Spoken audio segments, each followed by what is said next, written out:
Hey nerds, welcome to JerBear Reacts. Hey, we're still talking about the Batman movie itself. Let's talk spoilers. This is a heads up for you right there. Spoilers. And the last one I had it red because, the whole theme of the movie was red, but blue. I'm going blue because of Batman. I just think that they just go together. Let's talk spoilers. Okay? So if you don't want to be spoiled on the movie, go ahead and bounce. Kind of to recap the full thing I talked about, my thoughts and opinions on the Batman movie itself. It's a great movie. I highly recommend. Robert Pattinson is the best Batman I think I've ever seen on screen. Everybody in the movie was absolutely perfection. The acting was phenomenal. Everything was great. The movie's a little too long, but other than that, it's a perfect movie. There's not that many big spoilers, except for let's start with let's start with the big one. This is a heads up for spoilers, right? There's a scene in Arkham after the Riddler has been captured and he's taken to his cell. There's a person next to him that says, after so long, you're considered a clown or something along those lines. But then when they show his face, it kind of looks like Two-Face. His face looks scarred and demented, not demented, but kind of distorted. I thought it was Two-Face, but come to find out, it is, of course, the one, the only, the Joker. It's not Jared Leto. It's not Joaquin Phoenix.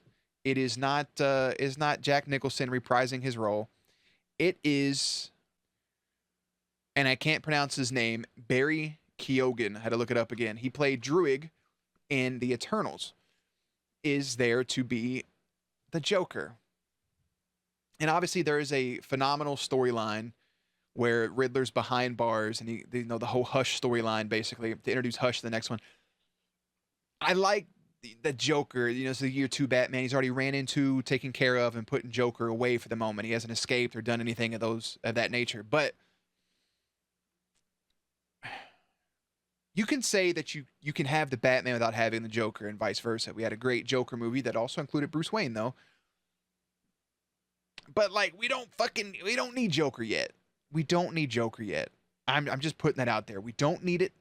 Batman has so many good villains that we can explore before we get to Joker. And do I want to see Joker? Of course I want to see Batman and Joker. Of course I want this. But let's establish some stuff, right? DC has a bad problem establishing things. A rushed Justice League movie. You tease us in Batman that Robin's already died, but we don't get any backstory until the Snyder Cut, and then we still don't actually get to see it happen, and we don't get to see how that world progresses, and we probably never will. So, build some stuff up. Maybe Batman takes this young boy in the movie, the mayor's son. Maybe that ends up being a new form of a Robin. Maybe it's not a Dick Grayson, even though there's a direct mention of the circus by Andy Serkis playing Alfred. He mentions it reminds him of his time in the circus. Maybe somebody around the Flying Graysons. Maybe we get somebody else instead of a Dick Grayson or a Jason Todd or a Damian Wayne or I forgot the third one. Who the fuck's after Jason Todd? I can picture him. It's right there on the tip of my tongue. I really don't want to look it up. I almost said Drake. Tim Drake. I'm fucking looking it up. Okay, it is Tim Drake. I was right. So, something along those. It can be something fresh and something new, right?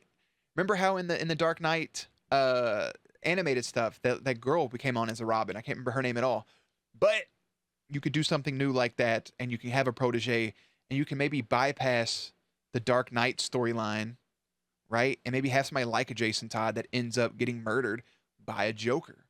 Or maybe you can introduce somebody and have a moment like The Killing Joke, or like I just mentioned, A Death in the Family, and you can touch on these amazing storylines, but in a new way. I think it would be pretty cool. You already noticed they don't really have the Riddler's name as Edward Enigma. They have Edward Nashton, and they have Parker or some shit. Ed Edwards was another one. Eddie Edwards, which was a wrestler. But anyways, that's the big thing, and we could take that character, introduce it into new ways that could possibly be a way to play out. The Joker is obviously the biggest spoiler of the entire thing. I would love to see it, but I don't think we need it yet. There's too many other good villains. You can even bring in somebody like the Mad Hatter. We don't need the Court of Owls either. We've done the Court of Owls too much. We've done Joker too much. Let's see something fresh with Robert Pattinson. But I think when it is time for the Joker, that interaction will be pretty fucking phenomenal. The other really big thing that I think there is to talk about is I mean, they made mentions to Hush. They made mentions to Mr. Freeze. They made mentions to Nightwing because Catwoman's going off to where Nightwing lives, etc. There was an awkward moment, by the way, like him and Catwoman said bye, and then they did the whole Fast and Furious thing. When I see you again, and they drove off and went their own ways. But then they came to the stop sign, and then they just feel like I said they said goodbye too early. Their kissing also felt forced. I didn't really feel the connection too much in the movie between those two, other than a couple like awkward stares. But beside the point, the main thing that I want to talk about, the big question, is does the Riddler know that Bruce Wayne is Batman and that Batman is Bruce Wayne? Me and my friend had a discussion about this. He says he knows. I say he doesn't because there's a fake out moment. He stands there, Batman standing outside a cell, and Paul Dano's Riddler is inside the thing. And he talks about the victims. And then he's talking about the orphan, right? That got all the attention. Bruce Wayne. He's not an orphan. He lives in a tower above the rest of the city looking down at us. He doesn't wake up to rats biting his fingers and toes. 30 kids to a room. He's not an orphan, but all everybody talks about is the orphan Bruce Wayne after the night his parents died.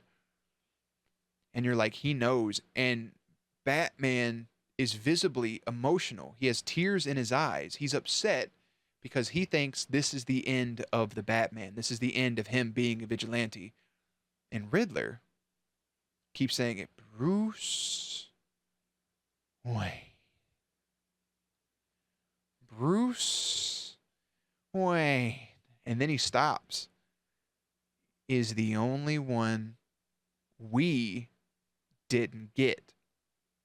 So the Riddler has it in his brain that him and Batman are working together. This is one of the storylines I thought was going to go somewhere, but it didn't. Because he tells Bruce, you're just as responsible for these murders as I am. I told you to bring him into the light, and you brought him into the light. If you didn't bring him into the light, I wouldn't have took that shot. You helped me kill him. I thought that was going to have backlash on Batman, and it didn't. It should have, whatever. So he thinks him and Batman are working together, but then he has a realization that Bruce Wayne is the only person they didn't get. And there's a moment where the audience can think that this is where Riddler deduced that Batman is Bruce Wayne because Bruce wasn't there for the attack, and rather Alfred Pennyworth takes the whole blast. Another issue I have with this movie is bombs don't seem that effective. Bruce ate that bomb as did regular, even though he has armor on. Regular ass Alfred Pennyworth also ate a bomb. First thing he does wakes out of a coma. Bruce is like, you lied to me. Anyways, so the audience can think that this is the moment that Riddler knows his identity, but he doesn't. Riddler thinks that Bruce Wayne and Batman were working together, which is brilliant. The Riddler wouldn't care if Bruce Wayne was I think, well, he may because he talks about the orphan, but it's never really been too much of his concern. He doesn't care who the Batman is. He just wants to fuck with him. So I stick with it that he doesn't know. I don't think Joker knows at this point that Bruce is Batman. But Joker knowing is always interesting because Joker really doesn't give a shit. He just plays games with Batman. But nonetheless, we get, in this movie, we get Robert Pattinson, who is technically, he's not called Batman other than in the letters, to the Batman. That's what everybody, they're not calling him Batman, they're calling him the Batman. He is the Batman. They don't know what to call him. They call him Vengeance. That's what he tells people he is. They say, who are you? I'm Vengeance. And then at the movie, that final moment's when he is the Batman. I didn't like the cutting of the cable. He gave himself adrenaline to beat up one regular fucking dude that was in the church at one point. There's just some weird moments, but it's a great movie overall. And I'm just excited to see what happens next. If it is Joker, cool. If it's not, even better. There's no real other spoilers. The movie sets up, there is things like outside of the hotel, the 44 Below. Riddler's right across the street. You can see him in the window in some shots, taking photos or with his camera stuff set up. It's where he takes the sniper, the shot at, etc. So it does show that Batman is a great detective, but he's not a perfect detective yet because he wasn't able to see, oh, this picture was taken from this angle. They never thought about that spot up there. His wingsuit was cool. His thing removable chest piece was cool to have like his little batarang type deal. And he's very handy. He knows how to fight. Obviously, he gets his ass beat. He doesn't really get beat up too badly, but the twins from Teen Wolf were in the movie. That was pretty cool as bouncers. But other than that, that's the only thing I could think of spoiler wise. Is does the Riddler know? I don't think he does. He does end up obviously blowing up the dam and flooding in the whole thing. It's raining constantly, so he floods the city. So the Riddler technically wins. The Batman loses. The city's damaged. The city is flooded, by the way. Flooded. What does floodwater benefit? A flightless bird, such as the penguin. It reminds me of the Arkham game when that shit was flooded. And there was ice in different places. So it kind of benefits the penguin at this point if he is the next big bad. But hopefully it's not a situation like Scarecrow was between Batman Begins and The Dark Knight, where we wrap up that story, but then we kind of cap it off in the first 10 minutes of The Dark Knight. Same way with the Avengers Endgame or Infinity War going into Endgame. They kind of finish that first problem and then deal with the next one. Again, it's just a fantastic movie. That's all I got to say about it. You guys can feel free to discuss spoilers in this comment section. And anything I missed, let me know. I can't think of anything off the top of my head. And on that note, I'm going to bounce. Links and everything in the description box down below. Playlist up on screen. As always, stay cute, stay hydrated, and I'll catch you on the next one.